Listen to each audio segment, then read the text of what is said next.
Hello friends, today in this video I will show you how to fix Windows 11 control panel not opening. So click on start.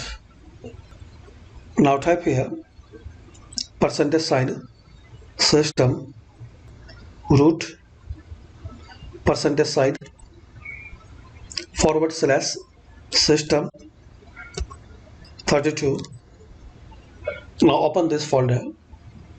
Now here search star.cpl.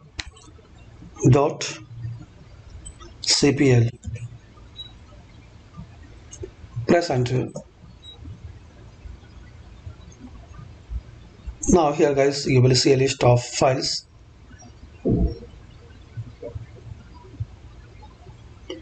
Now open appwiz.cpl.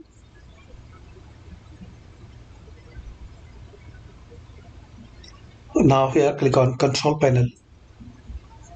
So this way guys you can open control panel. So thanks for watching and please comment this video useful for you or not and try to open normally control panel.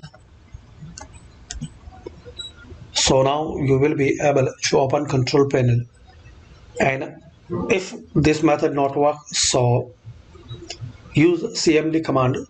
Right click on start, type cmd, right click on command prompt, run as administrator.